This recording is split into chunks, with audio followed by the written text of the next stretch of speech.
सहनाववतु सहनौ भुनक्तु सह वीर्यं करवावहै तेजस्विनावधीतमस्तु मा विद्विषावहै। ओम शांति शांति शांति।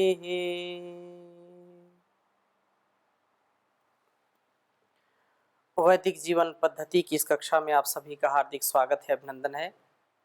निरंतरता के साथ वेद स्वाध्याय हम कर रहे हैं और एक एक वेद मंत्र हम निरंतर एक जैसे माला में एक मोती पिरो रहे हैं।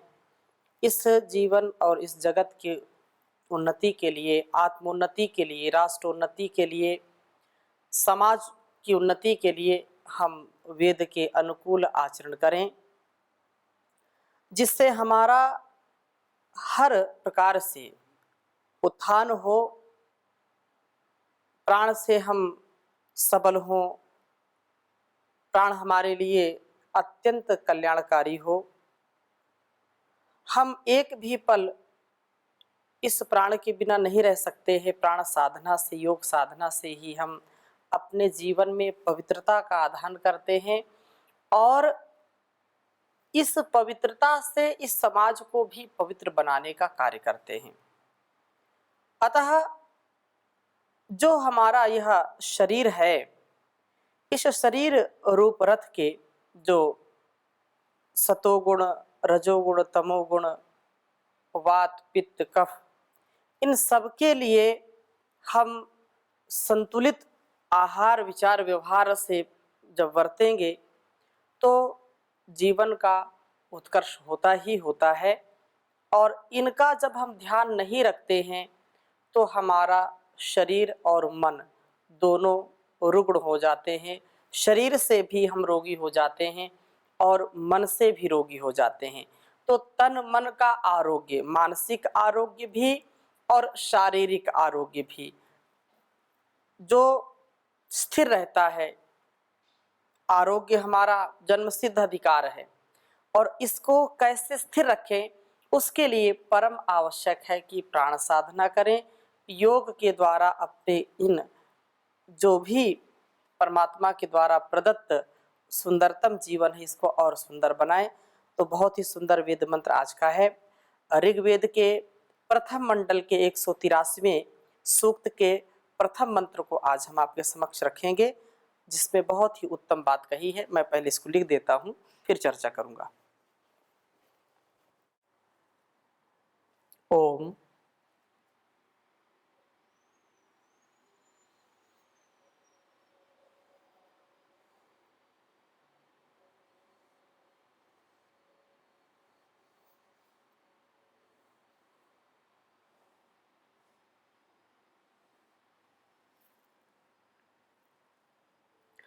तम युञ्जानाथाम्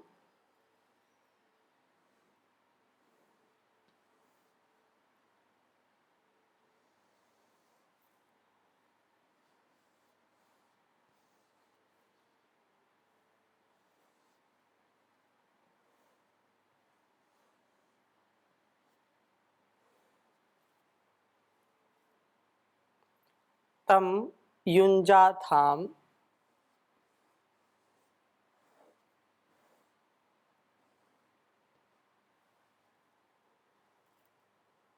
मनसो यो जवीयान।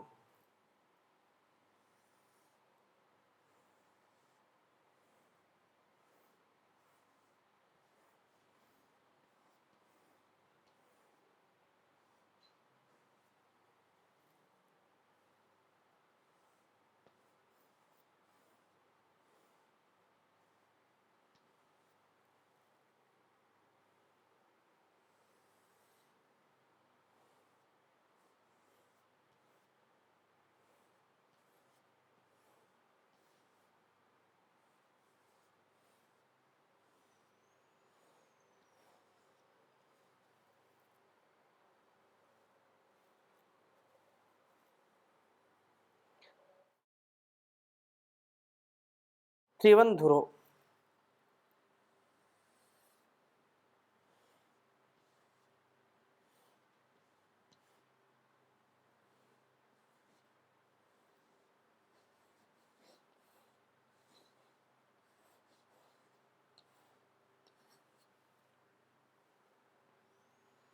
त्रिवंधुरो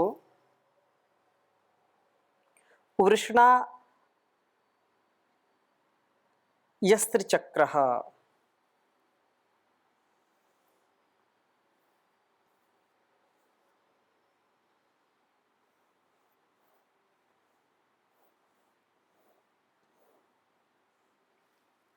वृषणा यस्त्रिचक्रः।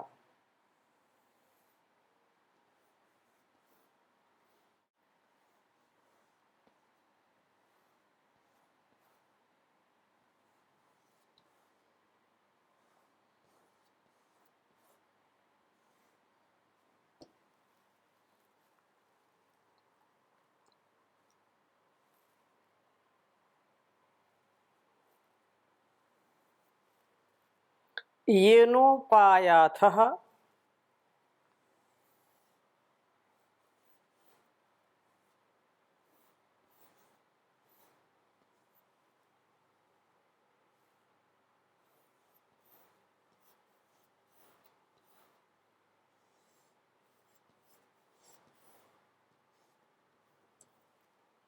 येनोपयाथः सुकृतो दुरोणम्।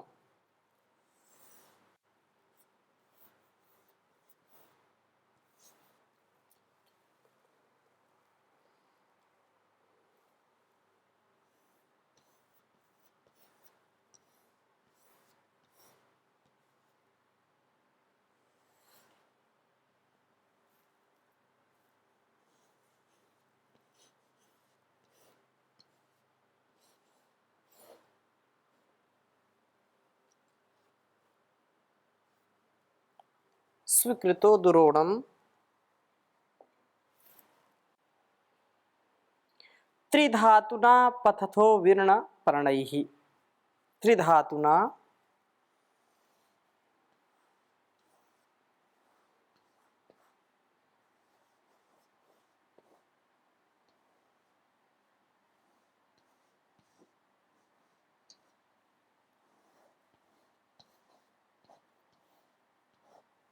त्रिधातुना पतथो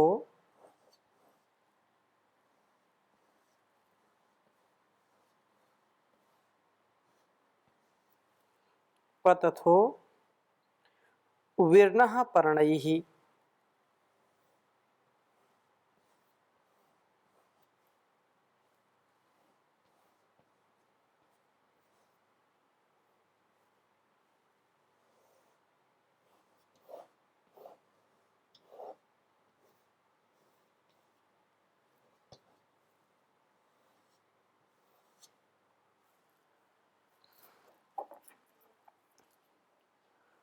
ओम तं युञ्जाथां मनसो यो जवीयान् त्रिवंधुरो वृषणा यस्त्रिचक्रः येनोपयाथः सुकृतो दुरोणं त्रिधातुना पतथो विर्ण पर्णैः। ओम तं युञ्जाथां मनसो यो जवीयान् त्रिवंधुरो वृषणा यस्त्रिचक्रः येनोपयाथः सुकृतो द्वरोणं त्रिधातुना पततो विर्णपर्णैः। ओम तं युञ्जाथां मनसो यो जवीयान् त्रिवंधुरो वृषणा यस्त्रिचक्रः योनोपयाथः सुकृतो दुरोणं त्रिधातुना पतथो विर्णपर्णैः।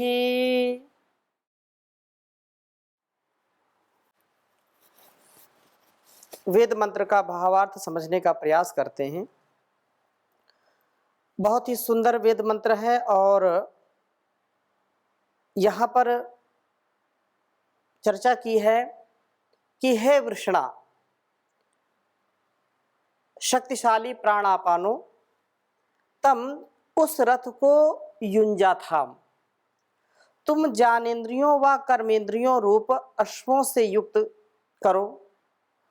उस रथ को ज्ञानेन्द्रियों से और कर्मेंद्रियों से, या कर्मेंद्रियों जो हमारी हैं, जो ज्ञानेन्द्रियां हैं, इनसे युक्त अश्वरूपी ये जो हैं, इनको इनसे युक्त करो। जो रथ, रथ अर्थात मनसः जवीयान, मन से भी अधिक वेगवान यह शरीर रूपी रथ त्रिबंधुरः, जो सत्वगुण, रजोगुण और तमोरूप 3 बंधनों वाला है। ऐसे तो सारा संसार ही त्रिगुणात्मक है, सतोगुण, रजोगुण और तमोगुण, क्योंकि इस शरीर में भी पंच महातत्वों का, पंच महाभूतों का यह संपूर्ण शरीर उसी से बनता है, उनका आधान इस शरीर में है। तो ये जो रथ है, आत्मानम रथिनम विद्धि शरीरम रथमेवतु बुद्धिम तो सारथिम विद्धि मनः प्रग्रहमेव च। तो ये जो हमारा रथ रूपी शरीर है, ये 3 बंधनों वाला है, सतोगुण, रजोगुण और तमोगुण, ये 3 बंधन हैं। यह जो शरीर रूप रथ त्रिचक्रः, इंद्रियां, मन और बुद्धि रूप 3 चक्रों वाला है।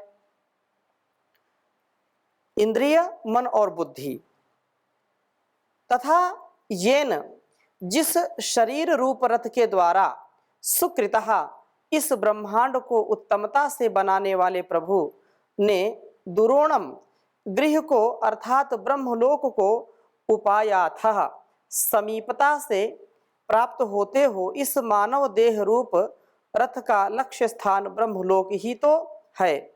मानव जीवन ब्रह्म प्राप्ति के लिए ही मिलता है।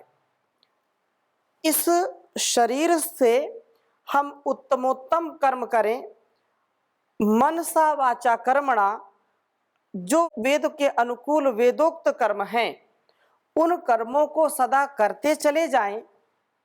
कैसे भी आयु में हो, कैसे भी स्थिति में हो, देश काल परिस्थिति में हो, परंतु हमारी मन स्थिति वेद के अनुकूल चलने की ही प्रेरणा दे। वेद के प्रतिकूल, वेद के विपरीत, वेद के विरुद्ध हम यदि कर्म करते हैं तो कदापि हम उस ब्रह्म को प्राप्त नहीं कर सकते हैं, उस परम पिता परमेश्वर का साक्षात्कार नहीं कर सकते हैं, उसकी अनुभूति नहीं कर सकते हैं। हमारी संवेदनशीलता, हमारे जो भाव हैं, उन भावों में दिव्यता का आधान नहीं हो सकता है। अतः हमारा यह परम कर्तव्य है कि हम उस परम पिता परमेश्वर की आज्ञा का पालन करते हुए सदा सर्वदा सर्वत्र इस प्रकार से जीने का प्रयास करें। जो हम देखते हैं कीचड़ में कमल, तो जैसे हम अपने जीवन को इन भावों में, अभावों में, प्रभावों में डाल देते हैं, तो उससे हम उसके प्रभाव से बच नहीं पाते हैं। और यदि हम ध्यानपूर्वक, ज्ञानपूर्वक, विवेकपूर्वक जीवन को जीने का प्रयास करते हैं, तो निस्संदेह हमारा जीवन बहुत ही दिव्य हो जाता है। व्यक्ति यदि सत्व की स्थिति में रहता है और सतोगुण से युक्त होकर के, ऊर्जा पूर्वक, प्रकाश से युक्त होकर के, क्योंकि सतोगुण का जो हम भाव अपने अंदर स्थापित करें तो प्रकाश से युक्त होते हैं। रजोगुण से यदि हम आलिप्त हैं तो केवल क्रियाशीलता आती है, चंचलता आती है। लेकिन यदि प्रकाश से युक्त क्रिया हो, प्रकाश से युक्त कर्म हो, ज्ञान से युक्त कर्म हो, तो वही कर्म हमको बहुत उच्च कोटि का बना देते हैं। हम अपने जीवन के प्रत्येक पहलू को, प्रत्येक भाग को टुकड़े टुकड़े में ना देख करके, टुकड़े टुकड़े में ना जी करके समग्रता में जीते हैं। और समग्रता में जो जीवन जिया जाता है वही जीवन वास्तव में दिव्यता से युक्त होता है, भव्यता से युक्त होता है। तो यहाँ यही बात यहाँ पर कही है कि सुकृता, इस ब्रह्मांड को उत्तमता से बनाने वाले प्रभु के दुरोड़म गृह को अर्थात ब्रह्मलोक को उपायाथा समीपता से प्राप्त होते हो। इस मानव देह रूप रथ का लक्ष्य स्थान ब्रह्मलोक ही तो है। मानव जीवन ब्रह्म प्राप्ति के लिए है।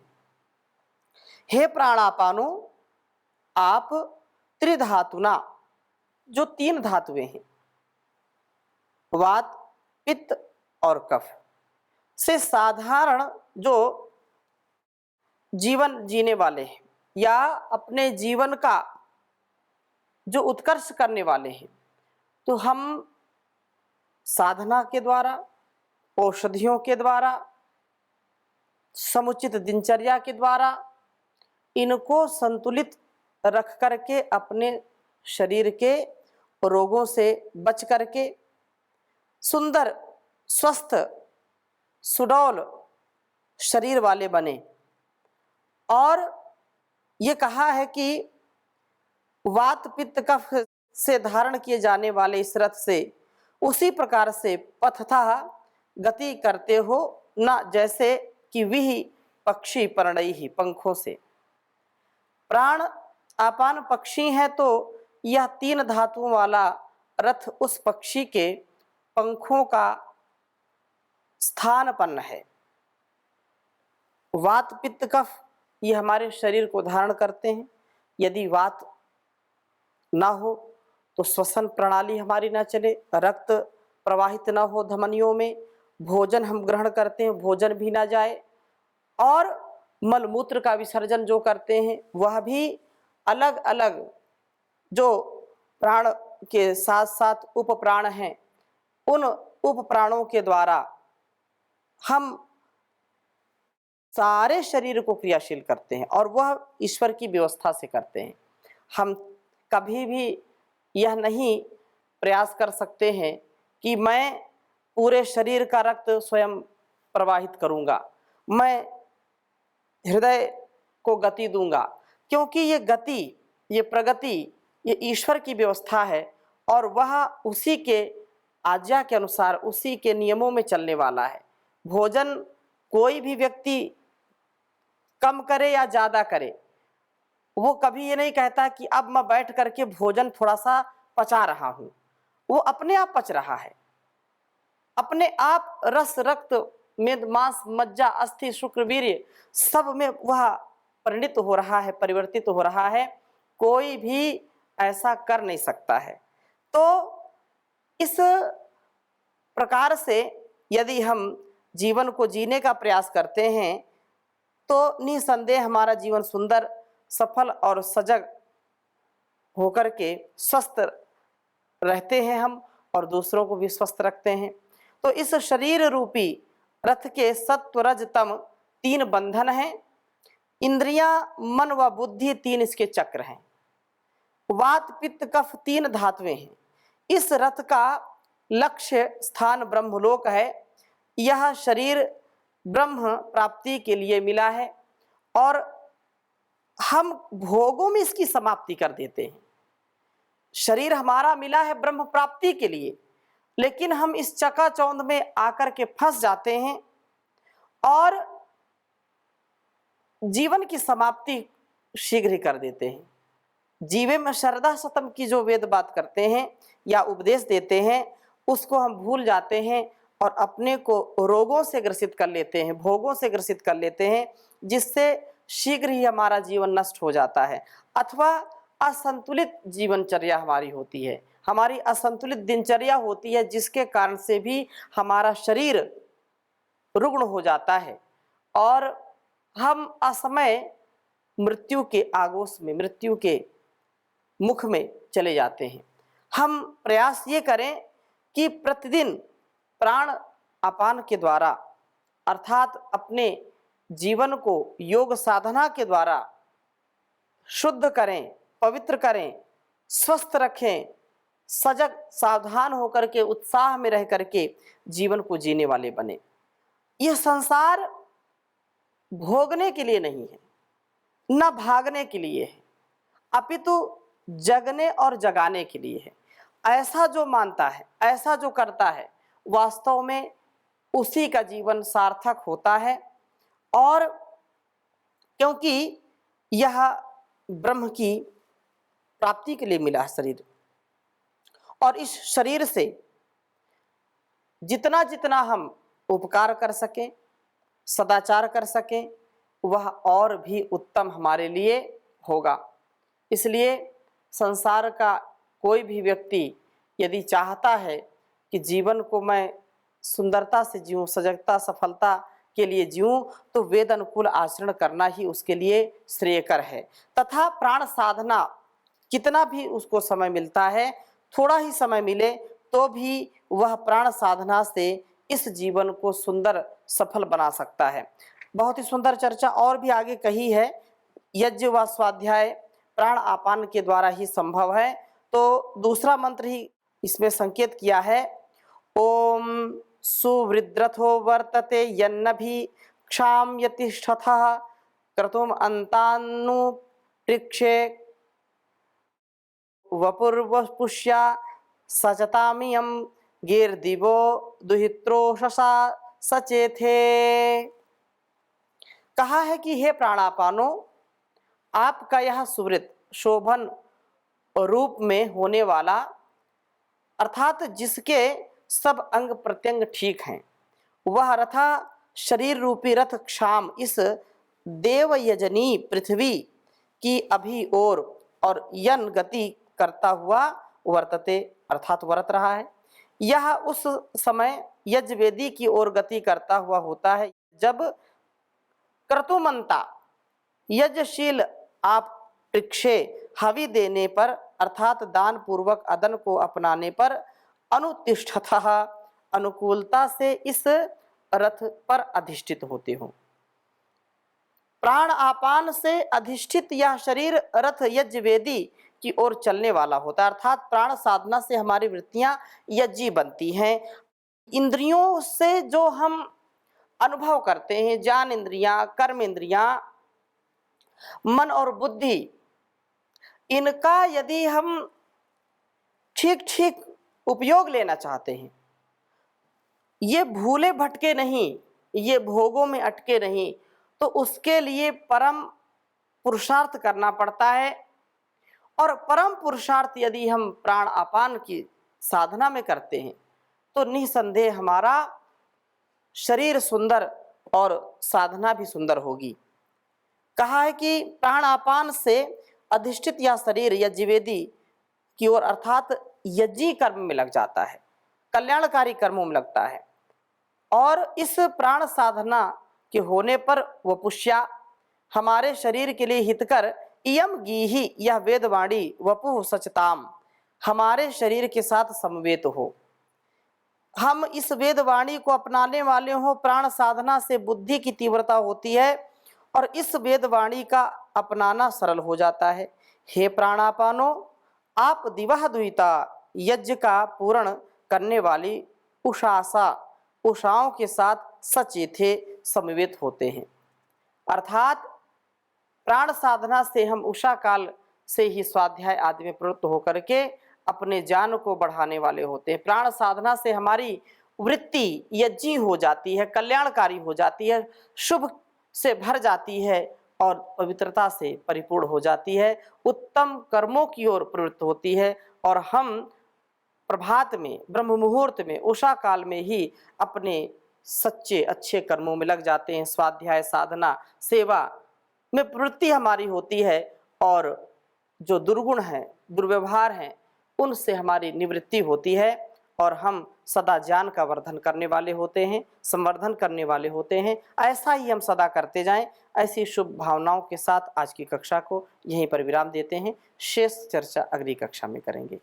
ओम शांति शांति शांति।